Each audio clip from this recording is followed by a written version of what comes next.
इन बच्चों, मैं विशाल यादव आप लोगों का the eagle defence and competitive classes में स्वागत करता हूं। आज जैसा कि थंबनेल आप लोगों को देख के पता चल रहा होगा कि हाउ टू स्टडी फिजिक्स, तो हम लोग बात करने वाले हैं कि फिजिक्स को कैसे पढ़ा जाए। ठीक है, फिजिक्स को कैसे पढ़ा जाए। देखिए, मैं इसका नाम चेंज करके मूलभूत गणितीय अवधारणा रखना चाहता था, बट मैंने इसका नाम लिखा है कि how to study physics. Physics में जब भी हम लोग स्टडी करते हैं, ठीक है, हम लोग फिजिक्स में जब भी स्टडी करते हैं तो फिजिक्स में बहुत ज़्यादा डेरिवेशन वगैरह आता है। जब डेरिवेशन वगैरह आता है तो उसमें बच्चे डर जाते हैं, उसमें बच्चे क्या हो जाते हैं कि डर जाते हैं। तो उस कंडीशन में क्या होता है कि मैंने आप लोगों के लिए, जो भी बच्चे जो क्लास 11th में हों एंड 12th में हों, ठीक है, उन लोगों के लिए, उन बच्चों के लिए मैं उन बच्चों के लिए मैंने, ठीक है, देखिए, जो क्लास 11th और 12th में जो भी बच्चे हैं उन लोगों के लिए मैं कहना चाहूँगा, और जो लोग ड्रॉप आउट हैं, ड्रॉप आउट का मतलब जिन्होंने छोड़ दिया है, उन बच्चों के लिए मैं पर्सनली बताने वाला हूं कि फिजिक्स की तैयारी कैसे करते हैं। और ख़ास तौर से उन बच्चों के लिए भी जो मैथ के अलावा बायोलॉजी, मैथ या बायो दोनों के लिए है। इसमें मैं बताना चाहूँगा आप दोनों को कि इसमें मैं आप लोगों को कुछ बेसिक मैथमेटिक्स के बारे में बताने वाला हूँ। और जो भी बच्चे आईआईटी की तैयारी कर रहे हैं, नीट की तैयारी कर रहे हैं, एनडीए की तैयारी करने वाले हैं, या जो अलग क्षेत्र से बिलोंग करते हैं जिनमें इनका उपयोग है, उन लोगों के लिए बेसिक चीज़ है, बहुत ही इम्पोर्टेंट है, बहुत ज़्यादा इम्पोर्टेंट रहने वाली है। तो इन सब चीज़ों के बारे में हम लोग पढ़ेंगे। तो इसको हम लोग नाम दे सकते हैं बेसिक मैथमेटिक्स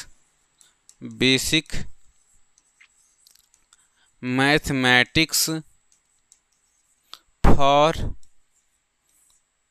फिजिक्स, या हम ये भी कह सकते हैं कि गणितीय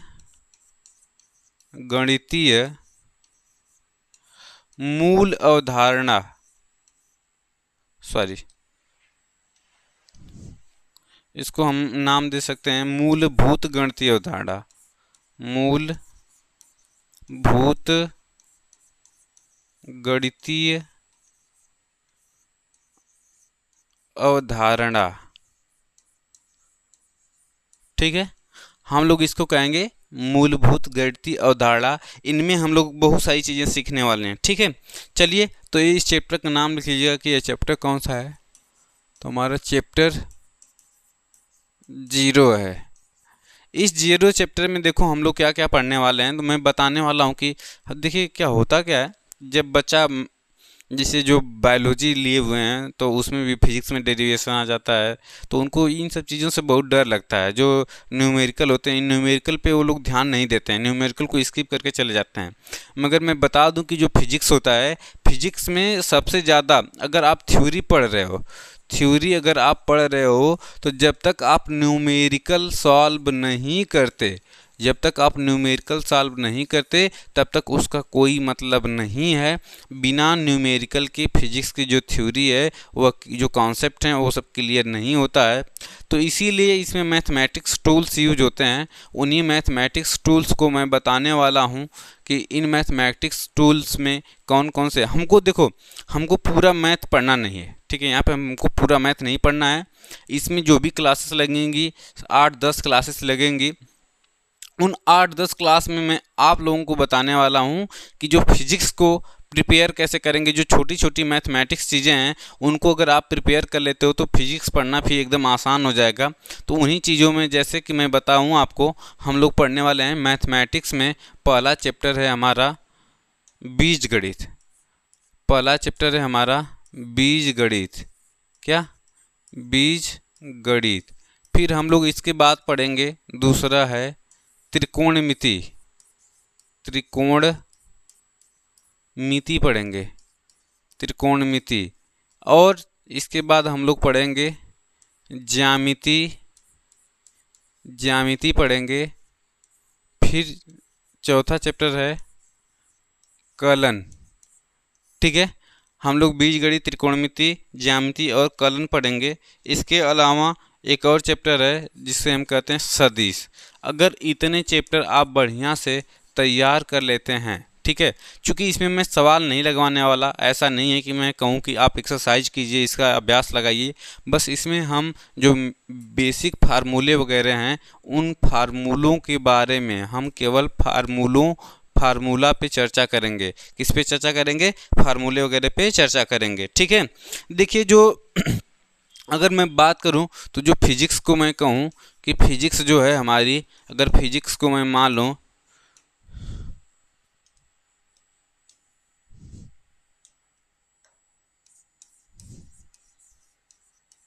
अगर हम फिजिक्स को कहें कि फिजिक्स एक कार के भांति है, अगर फिजिक्स को हम माने कि अगर कार के भांति है, तो फिजिक्स के ये सब फ्यूल हैं। फिजिक्स के ये सब क्या हैं? फिजिक्स के ये सब फ्यूल हैं, ठीक है। और बिना फ्यूल की गाड़ी नहीं चलती। तो अगर फिजिक्स आपको बढ़िया से पढ़ना है, ठीक है, अगर फिजिक्स आपको बढ़िया से पढ़ना है तो फिजिक्स के लिए आपको क्या करना पड़ेगा कि बढ़िया से फिजिक्स पढ़ने के लिए, अगर फिजिक्स को माना जाए कार, तो बिना फ्यूल की कार नहीं चलती है। तो फिजिक्स पढ़ने के लिए आपको जो बेसिक मैथमेटिक्स टूल्स हैं इनको बढ़िया से आपको आना चाहिए, ठीक है। इनको बढ़िया से क्या होना चाहिए? आना चाहिए। तो हम आज उन्हीं बेसिक मैथमेटिक्स टूल्स पे चर्चा करने वाले हैं, उनको बढ़िया से सीखने वाले हैं, ठीक है। तो चलिए शुरू करते हैं। इसको एक बार आप लोग चैप्टर्स के नाम लिख लीजिए, फिर हम लोग चलते हैं आगे, ठीक है।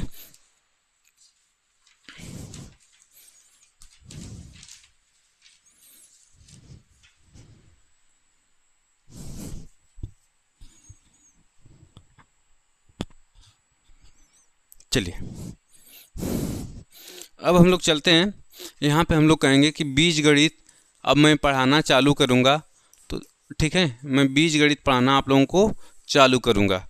देखिए, जो बीजगणित आएंगे, यह बीजगणित, इसको मान लीजिए अलजेब्रा, ठीक है। अलजेब्रा जो है इसको बेसिक मैथ का भाग कहा जाता है, ठीक है। अब जो हम लोगों ने, इसका जो लेवल होगा बहुत हाई लेवल नहीं होगा, इसका जो लेवल होगा बेसिक लेवल होगा, 9th एंड 10th का लेवल होगा, 9 10th का लेवल होगा। थोड़ा बहुत 11th तक का मैं बताऊंगा आपको। इसमें जो भी चीज़ें हैं सारी चीज़ें बेसिक चीज़ें ही मिलेंगी। अगर आप लोगों को फिजिक्स को बहुत बढ़िया से प्रिपेयर करना है बच्चे, तो आप क्या करेंगे कि इसके लिए एक पतली सी कॉपी बना लीजिए, एक पतली सी नोट्स बना लीजिए, इसका जो नोट्स की एक कॉपी बना लीजिए, ठीक है। एक पतली सी कॉपी बना लीजिए और उसको डेली, देखिए, 2 दिन 3 दिन पे रिवीजन करते रहिए। क्या करते रहिए? रिवीजन, ठीक है।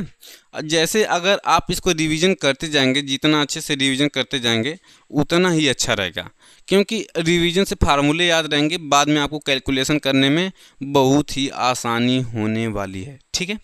तो चलिए, अलजेब्रा में देखिए क्या है कि जो बेसिक अलजेब्रा है, ठीक है, चूँकि एकदम क्लास 6 से हम लोग चालू करते हैं। तो देखिए, इधर आप लोगों ने पढ़ा होगा क्लास 6 में a+b का होल स्क्वायर, इसका सूत्र क्या होता है?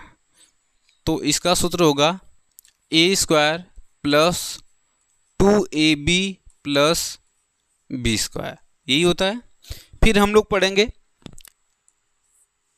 a - b का होल स्क्वायर इक्वल टू, तो आप बोलेंगे a² - 2ab + b², यही होता है, ठीक है। अब हम कहेंगे कि a + b का होल क्यूब बराबर क्या होगा? तो आप कहेंगे कि a³ फार्मूला आप लोग साथ में लिखते रहिएगा, a³ प्लस, यहाँ पे भी हम लिख सकते थे ऐसे, a³ + 3a² b + 3ab² + bq, ठीक है। फार्मूला यही होता है, ठीक है ना। अब हम लोग पढ़ेंगे कि a - b का होल क्यूब क्या होगा। तो हम कहेंगे कि इसका सूत्र होगा a³ - 3a² b प्लस यहाँ पे हो जाएगा 3ab² माइनस b का क्यूब। ठीक है, तो ये फार्मूले, बेसिक फार्मूले जो हैं आप लोगों ने क्लास 6 और 7 8 में पढ़ा होगा। तो देखिए, जो मैं इन सब चीज़ों को जो पढ़ाने वाला हूँ एकदम ऑफलाइन क्लास की तरह पढ़ाने वाला हूँ। कैसे पढ़ाने वाला हूँ? ऑफलाइन क्लास की तरह। आप लोग पेन कॉपी लेके बैठ जाइए और साथ में इन फार्मूलों को लिखते रहिए और रिवीजन करते रहिए। ठीक है, ऐसा नहीं कि सर पढ़ा रहे हैं तो आप लोग नोट वगैरह नहीं करोगे, तो आप लोग साथ में चलते रहेंगे। ठीक है, कोई दिक्कत? चलिए, तो अब हम लोग क्या करने वाले हैं कि अब जो भी, ये तो बेसिक फार्मूले थे, इसी के अलजेब्रा से रिलेटेड और भी फार्मूले हैं, जैसे कि a² माइनस b²। मैं मान के चलूँगा कि जो भी बच्चे पढ़ने आ रहे हैं उनको कुछ भी नहीं, मैथ में एकदम मतलब बहुत कमज़ोर मैथ है। ठीक है, तो इन फार्मूलों को आप लोग जितनी बार लिखेंगे उतनी बार आपका फार्मूला क्या होगा? रिवाइज होगा। ठीक है, देखिए जो ये वाला फार्मूला है इसका उपयोग बहुत ज़्यादा होता है। a² माइनस b² बराबर क्या होता है? एक कोष्टक में a प्लस b होता है और दूसरे कोष्टक में क्या होता है? a minus b। ठीक है, अब देखिए हाँ, इसमें देखिए इस वाले फार्मूले को आप लोग टिक कर लीजिएगा क्योंकि यह बहुत ही इंपॉर्टेंट फार्मूला है, बहुत ज़्यादा। ठीक है, चलिए, तो अब हम लोग पढ़ने वाले हैं a³ माइनस b³ का सूत्र क्या होगा। तो a³ माइनस b³ का जो सूत्र होता है, एक कोष्टक में होता है a माइनस b और दूसरे कोष्टक में क्या होगा कि a², ठीक है, प्लस ab प्लस b²। ठीक है, नोट कर लीजिए आप लोग।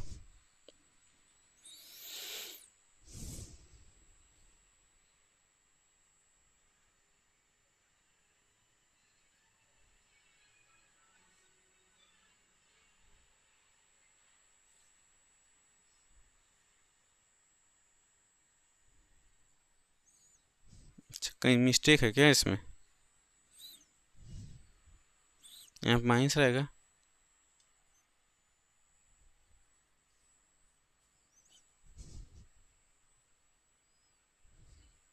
ठीक है, ठीक।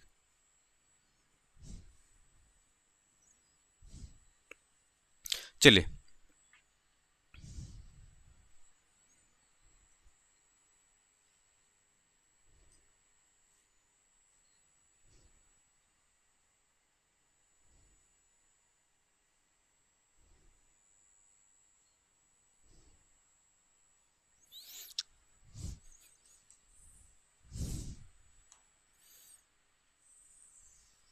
चलिए यहाँ पे हम लिखते हैं a³ प्लस b³ का सूत्र। तो यहाँ पे हो जाएगा हमारा एक कोष्टक में a प्लस b और दूसरे में हो जाएगा a² minus ab plus b²।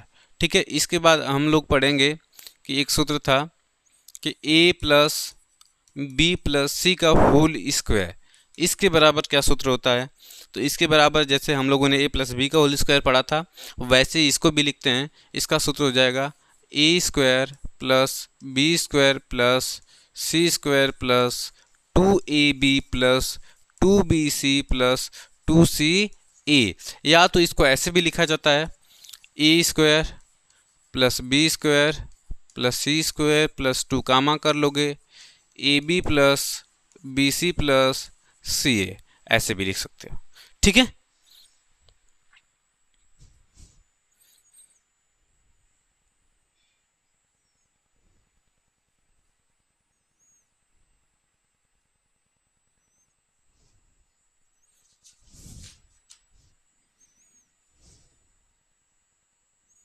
चलिए अब एक लास्ट फार्मूला है, इसको थोड़ा सा देखिएगा, ये बहुत इंपॉर्टेंट है, इसका भी प्रयोग होता है। देखिए, हाई a प्लस बी का होल स्क्वायर हो गया। ठीक है, एक मिनट,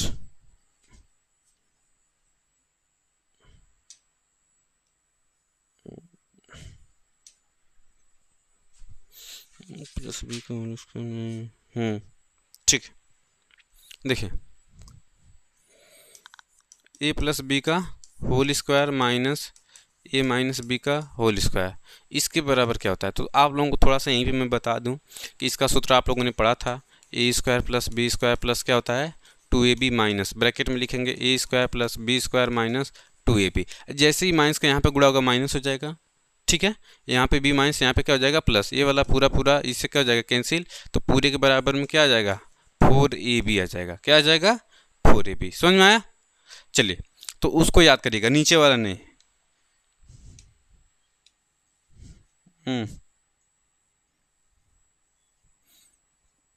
ठीक है। अब देखिए एक और सूत्र है यहीं पे कि ए प्लस बी का होल स्क्वायर प्लस ए माइनस बी का होल स्क्वायर बराबर क्या होगा। तो आप लोग बताइए, अभी मैंने बताया था इसका स्क्वायर करेंगे तो यहाँ पे प्लस 2ab आएगा, इसमें माइनस 2ab से माइनस 2ab क्या हो जाएगा कैंसिल हो जाएगा, तो हमारा आ जाएगा 2 कोष्टक में ए स्क्वायर प्लस बी स्क्वायर। ठीक है।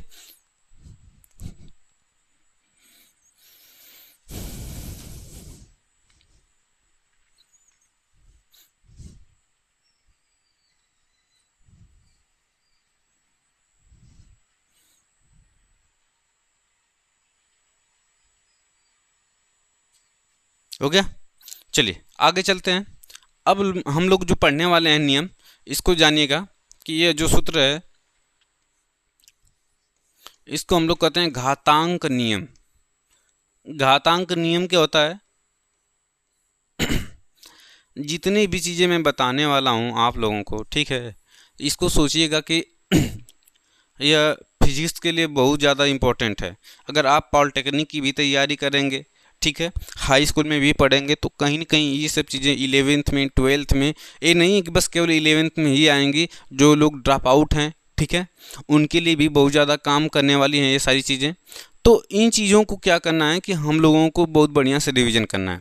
तो हम देखो 7 फार्मूले घातांक के नियम से होते हैं, ठीक है, मैं उसको बताने वाला हूँ। अगर हम कहें देखिए कि यक्स है, यक्स के पावर में यम है, तो इसको बेस बोला जाता है, इसको पावर बोला जाता है। इनटू में अगर कहें यक्स के पावर में यन हो, तो देखो जब बेस क्या होता है समान होता है तो पावर क्या होता है जुड़ जाता है, पावर क्या होता है जुड़ जाता है। तो यक्स के पावर हम लोग लिखेंगे यम प्लस यन। अगर मैं कहूँ कि यक्स के पावर यम है और अपान में एक्स की पावर कितना है यन है, तो इस कंडीशन में क्या होगा कि जो पावर होती है घट जाती है। क्या होती है घट जाती है। अगर मैं कहूँ कि यहाँ पे एक्स की पावर यम और पूरे की पावर क्या हो यन, तो उस कंडीशन में क्या होती है कि एक्स के पावर में जो रहता है उन दोनों का आपस में क्या हो जाता है गुणा हो जाता है। ठीक है। कितने फार्मूले हुए 1 2 3। एक चौथा फार्मूला देखिएगा कि अगर कोई भी संख्या है उसके पावर में कितना हो 0 हो, तो उसका मान कितना आता है 1 आता है। ठीक है, कितना आता है 1 आता है। अगर कोई भी संख्या हो उसके पावर में क्या हो कि 0 हो, तो उसका मान कितना आएगा 1 आएगा। ठीक है। तो चलिए अब देखिए जो छठा फार्मूला है हमारा कि अगर 1 अपान यक्स की पावर यन लिखा हो, ध्यान सुनिएगा 1 अपान यक्स के पावर यन, अगर यक्स की पावर 1 है चाहे कुछ भी हो, तो यही पावर जब ऊपर जाती है तो यक्स के पावर के माइनस के रूप में लिखा जाता है। कैसे लिखा जाता है माइनस। अगर यहाँ पे यन है तो ऊपर जाएगा तो माइनस एन हो जाएगा। कितना हो जाएगा माइनस एन। ठीक है। अब देखो क्या करेंगे हम, इसको थोड़ा सा ऊपर कर लेते हैं, फिर मैं आप लोगों को 2 फार्मूले और बताने वाला हूँ। कितने फार्मूले हो गए 5।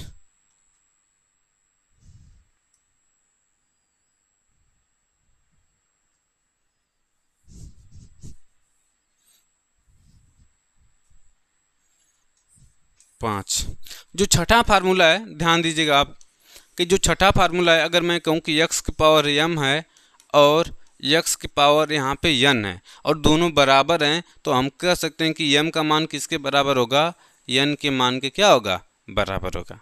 ठीक है। ध्यान सुनिए बेस क्या है सेम है, पावर यहाँ पे यन लिखा हुआ है यहाँ पे यम, तो अगर बराबर है तो यम बराबर क्या होगा यन। और लास्ट वाला हमारा जो फार्मूला है ध्यान सुनिएगा, अगर मैं कहूँ यक्स की पावर यम है यहाँ पे अब बराबर y की पावर m है, तो अगर पावर भी सेम हो और दोनों बराबर हो तो उस कंडीशन में हम लिखेंगे x बराबर क्या होगा, y होगा। ठीक है, ये 7 फार्मूले, इनको आप लोग नोट कर लीजिएगा।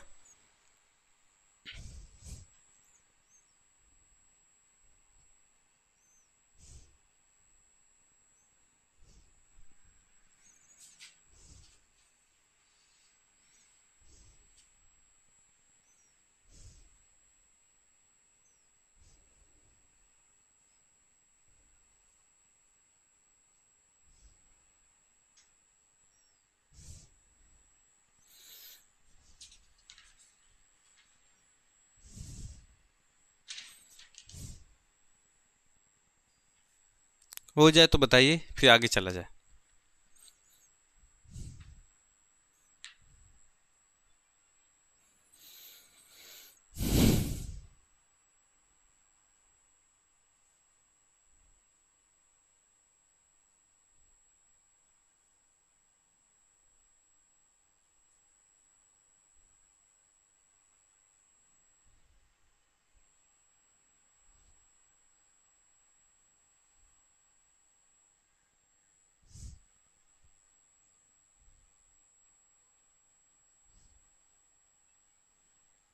हो गया।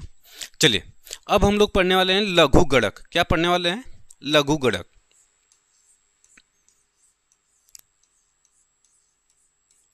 जैसा कि अब नहीं पढ़ाया जाता, पहले के सिलेबस में यह था। ठीक है, इसको लघु गणक कहेंगे। ठीक है, लॉगरिथम,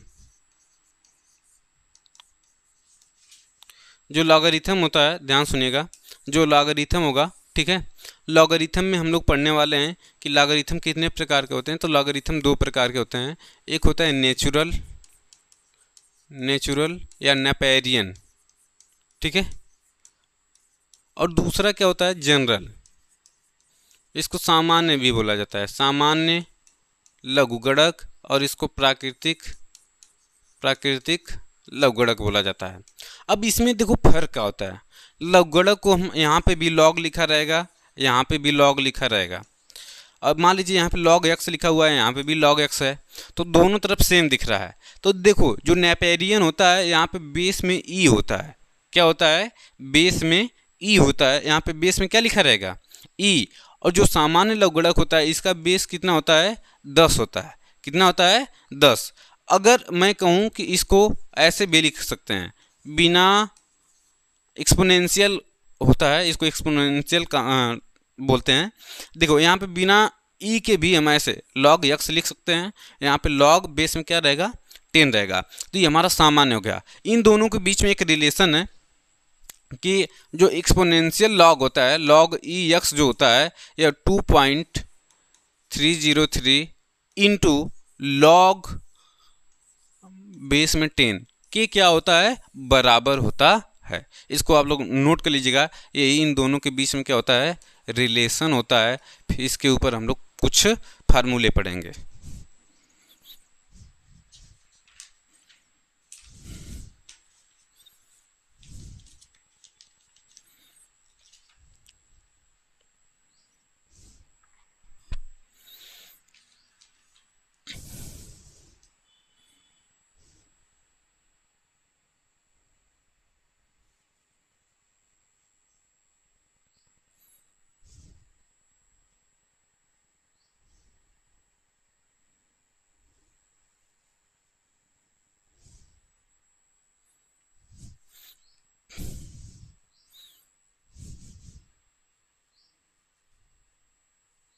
ओके,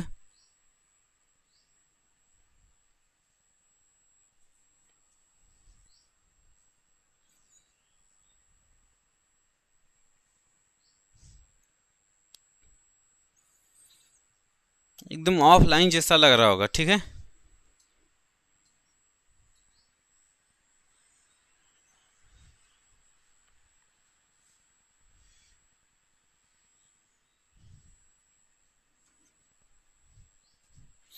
चलिए, अब देखिए, जो हम लोग कुछ फार्मूले पढ़ने वाले हैं लॉग के। जैसे अगर लॉग ऐसे लिखा हो, लॉग यम इंटू एन, तो जो लॉग का देखिए हम लोग ज़्यादा अंदर तक जाएंगे नहीं, बस फार्मूले पढ़ेंगे। तो लॉग को ऐसे हम कैसे लिखेंगे, तो लॉग जो गुणा के रूप में होता है तो लॉग यम लिखेंगे और बीच में आ जाएगा प्लस का चिन्ह, लॉग यन हो जाएगा। ठीक है, अगर कहीं पे ऐसे लॉग यम अपान यन हो तो इसको हम लिखते हैं लॉग यम माइनस लॉग यन।